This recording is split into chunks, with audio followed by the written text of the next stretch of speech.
Baik, selanjutnya kita akan masuk ke pembahasan yaitu mengenai analisis korelasi Rein-Sperman. Nah, mata kuliah yang kami ampu dengan dosen pengampu Ibu Nelly Budiarti, SPD, MPD.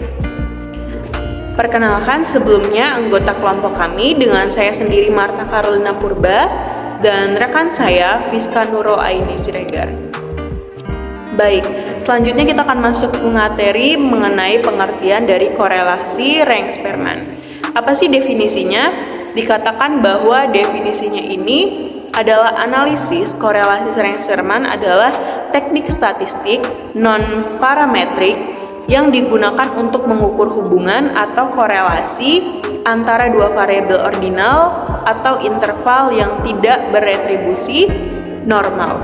Konsep dasar ini terdiri dari analisis korelasi Rein-Sperman adalah dengan menghitung peringkat atau ranking data terlebih dahulu sebelum dilakukan analisis korelasi. Selanjutnya konsepnya. Dalam analisis korelasi Rein-Sperman ini, data diurutkan dari yang terkecil hingga yang terbesar. Kemudian diberi peringkat. Setelah itu korelasi antara dua variabel ini dihitung dengan menggunakan koefisien korelasi Rein-Sperman atau RHO atau Pi. Nah, nilai dari koefisien ini korelasi Rein-Sperman yang dihasilkan. Seperti yang dijelaskan bahwa di mana semakin meningkat mendekati nilai 1, maka korelasinya semakin kuat. Sedangkan semakin mendekati nilai 0, maka korelasi menunjukkan bahwa tidak adanya hubungan antara kedua variabel dan tanda S menunjukkan arah hubungan kedua variabel. Selanjutnya, seperti contoh yang kita sajikan mengenai rumus dalam mencari korelasi Rein-Sperman. Untuk keterangannya kita bisa lihat pada slide yang kami sajikan. Baik, selanjutnya kita membahas mengenai langkah-langkah melakukan analisis korelasi Rein-Sperman. Yang pertama ini kita mengurutkan data dari yang terkecil sampai yang terbesar. Yang kedua, kita melakukan pemeringkatan atau ranking terhadap data yang ada pada kedua variabel. Dan yang berikutnya, setelah itu kita menghitung selisih peringkat D antara kedua variabel.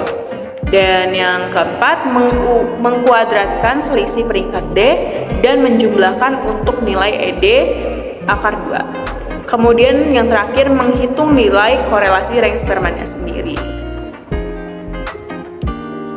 Baik, koefisien determinasi atau R. Setelah melakukan uji korelasi produk momen Pearson ini, maka nilai R sendiri dapat digunakan untuk menyatakan besarnya kontribusi variabel X terhadap Y. Artinya, koefisien ini determinasi dapat digunakan untuk mengetahui seberapa besar pengaruh variabel X terhadap Y. Jadi, koefisien determinasi dapat menyatakan seberapa besar seluruh variabel bebas X dapat menjelaskan varians dan variabel terkait Y. Terdapat dari yang kami sajikan bahwa koefisien determinasi ini adapun rumusnya dalam mencari koefisien determinasi yaitu sebagai berikut. Nah, untuk uji signifikannya, setelah kita mendapatkan nilai RHO, maka selanjutnya melakukan uji Z, di mana rumus dari uji Z ini adalah sebagai berikut. Misalnya kita menghitung dari Z, hitung sama dengan RHO per 1 dibagi dari akar kuadrat N kurang 1. Nah, kriteria penolakan yaitu dengan Z dihitung lebih besar dari Z tabel, maka HO ditolak, H0 ditolak, dan H1 diterima. Untuk selanjutnya akan dijelaskan oleh teman saya, Fiska Nurul Aini Siregar. Selanjutnya terdapat contoh soal jika diketahui data variabel X dan variabel Y dengan banyak datanya atau sampel sebanyak 5 dengan masing-masing variabel X dan Y. Yang ditanya yaitu untuk menguji korelasi Rein-Sperman, yang kedua uji koefisien determinasi, yang ketiga uji hipotesis. Untuk menjawab soal-soal tersebut, Maka dapat diselesaikan dengan yang pertama, mengetahui uji korelasi Range-Sparman dengan melihat tabel sebagai berikut. Pertama, fokus terhadap variabel X-nya dulu, tabel yang di X. Tabel yang di X ini memiliki angka-angka seperti 13, 10, 10, 8, dan 8.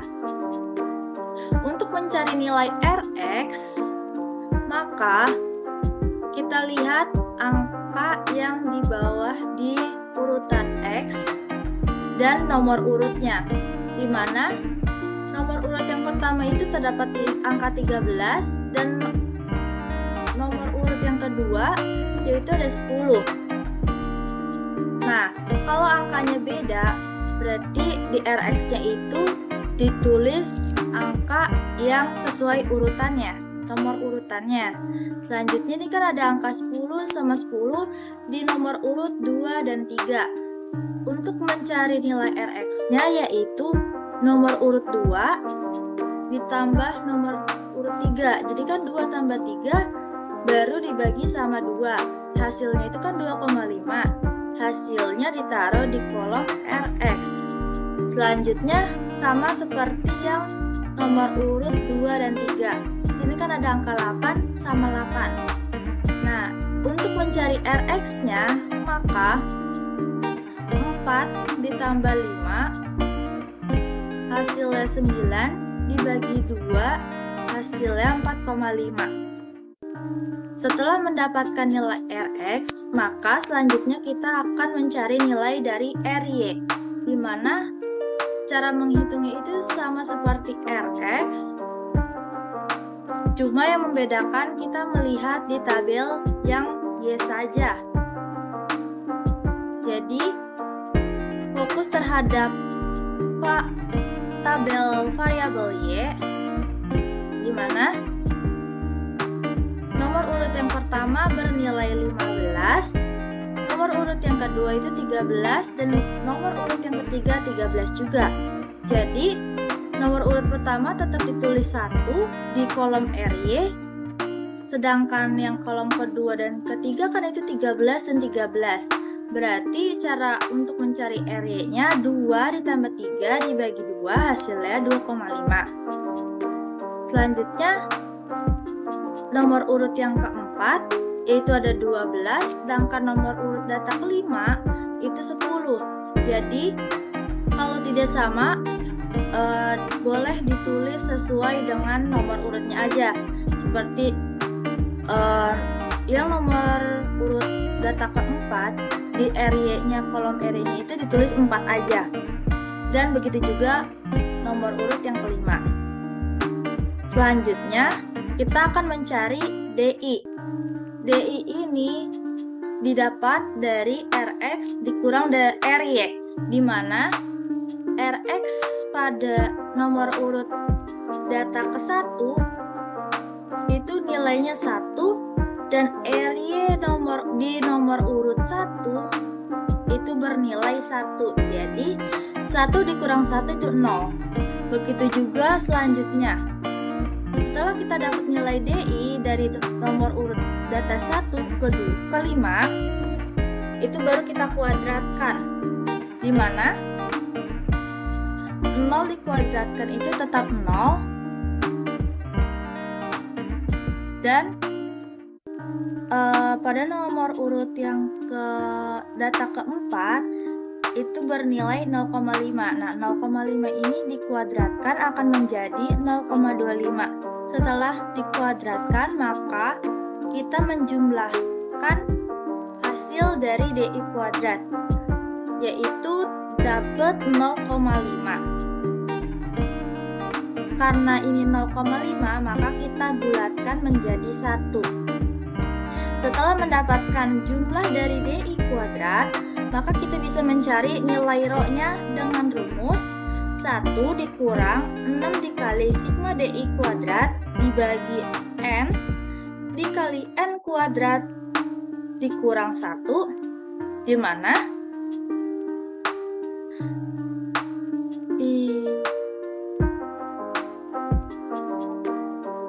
Setelah kita mendapatkan jumlah dari DI kuadrat, maka kita akan mencari nilai rho dengan rumus 1 dikurang 6K dikali sigma DI kuadrat per N dalam kurung M kuadrat min 1, di mana nilai sigma DI kuadratnya itu kan 1, jadi kita masukin aja angkanya. Nah, 1 dikurang 6 dikali 1 dibagi 5. 5 itu jumlah data atau banyaknya data sampel.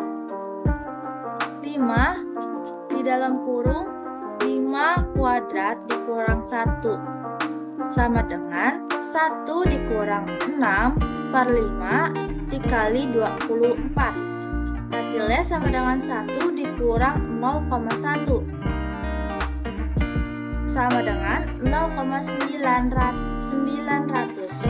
Karena hasil dari rho adalah 0,900, maka dapat dikategorikan buat pada tabel interpretasi data korelasi Rengsch-Parman. Setelah mencari uji korelasi Rengsch-Parman, maka kita bisa mencari koefisien determinasi atau disingkat KD, atau juga bisa dilambangkan dengan R. Rumusnya yaitu R sama dengan rho kuadrat dikali 100%, di mana nilai rho tadi kita udah dapatkan yaitu 0,900. Jadi dimasukin aja 0,900 dikuadratkan dikali 100% sama dengan 0,81 dikali 100%, hasilnya itu 81%, di mana 81% ini artinya variabel kinerja dipengaruhi oleh variabel kedisiplinan senilai 81%. Sisanya adalah 19% dipengaruhi oleh variabel yang lain. Setelah kita mendapatkan koefisien determinasi, maka kita bisa melanjutkan untuk uji hipotesis, di mana terdapat langkah-langkah dalam menguji hipotesis masalah korelasi. Langkah yang pertama yaitu menentukan uji hipotesis, di mana H0 itu rho sama dengan 0, artinya tidak ada hubungan atau korelasi yang signifikan antara kedisiplinan dan kinerja. Yang kedua yaitu HA, di mana rho tidak sama dengan 0, yang artinya ada hubungan atau korelasi yang signifikan antara kedisiplinan dan kinerja. Langkah yang kedua yaitu taraf signifikan, di mana alfanya itu sama dengan 0,01 atau 1%.